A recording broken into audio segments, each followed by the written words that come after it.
Hello friends, welcome to Engineering Fundu. Today in this video we will discuss about specification and qualification of welding procedures. Friends, this is only for educational purposes and increasing the awareness. No business activity to be carried out using this material. And if you want to use standard for your business activity, please purchase it from the authorized ISO source of ISO. Friends, welding procedures means specified course of actions to be followed in making a weld, including the welding process, reference to material, welding consumable, preparations, equipment, etc.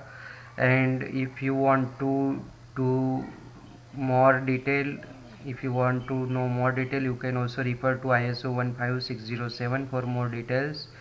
And normally the welding procedures should contain the welding process, reference material, welding consumables, preparation methods, preheating, post-heating, during heating, and also the equipment. So this is how the welding procedure is defined. Then for welding processes, the nomenclature and definitions given in ISO 857-1 and numbering according to ISO 4063 is all followed. So this is how the standard welding processes are defined according to ISO 4063, that you need to refer if you want to see any detail for numbering. Then we have preliminary welding procedure specification, PWPS. It is how it is abbreviated. Then welding procedure specification, WPS, work instruction, and then welding procedure qualification record, that is WPQR. Friends, if you are not subscribed to Engineering Fundu, please subscribe to Engineering Fundu. We will keep on posting few technical related things. And then we have, as per ISO 15609-1, -2, Part 2, Part 3, Part 4, Part 5 defines format for welding procedure specifications for following welding process. Friends, for welding processes like arc welding, gas welding, electron beam welding, laser beam welding, and resistor beam welding, we have this ISO 15609 Part 1 through 2, 3, and 4, 5, which is specifically defining the procedures, welding procedure specifications for these welding processes. Then we have WPS for other welding procedures and special applications covered in another standard, that is for stud, like for stud welding. It is covered in ISO 14555. Then for friction welding it is covered in ISO 15620. Then here we can define the welding procedure based on method, based on, and then application. Like welding procedure test can always be applied unless the procedure test done not adequate test does not adequately correspond to joint geometry, restraint, accessibility of actual weld. Friends, here you can define this procedure based on welding procedure test also, when it is not adequately corresponding to joint geometry, accessibility of actual weld. Then we have tested welding consumables, means application is limited to welding procedures using consumables only.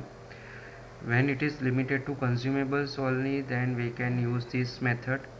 The testing of consumables shall cover the parent material used in productions, and for this you can also refer to ISO 15610.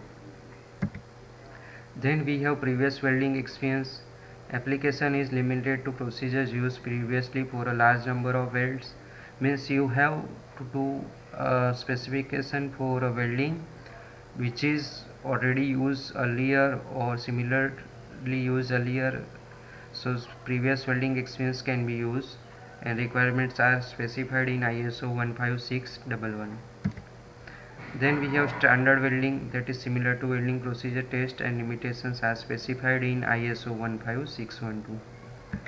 Friends, here then we have some flow diagram for development of and qualification of WPS. Use of WPS required. If no, then no further action is required. If yes, then an applicable WPS available. Means if you have applicable WPS available, yes, then you can directly release for production WPS or a work instructions prepared by the manufacturer. If it is not available, you need to develop WPS and or PWPS for qualification. Then you need a qualification of PWPS according to requirements. What we have discussed earlier, qualifications need based on tested consumables, or qualification based on previous welding experience, or a qualification based on standard welding procedures, or a qualification based on a pre-production welding test, or a qualification based on a welding procedure test. Friends, here there are different standards as we discussed earlier: ISO 15610, ISO 15611, ISO 15612, ISO 15613, and ISO 14555, ISO 15620. These are the different standards which you can refer to develop this procedure. Then WPQR by the manufacturer, or if applicable by the examiner or examining body. Means if the manufacturer is not capable and if he has outsourced it to some examiner or examining body, then he can also develop this WPQR. Then it is WPS prepared by the manufacturer, that is welding procedure specifications prepared by the manufacturer, and this is then released for the production for WPS or work instructions prepared by the manufacturer. So this is how the general procedures for developing the WPS, and there are another different standards which you can refer for a particular welding process that we have discussed earlier in this video. So friends, this is the in general procedure, and if you like this video, please like. Thank you very much and happy learning.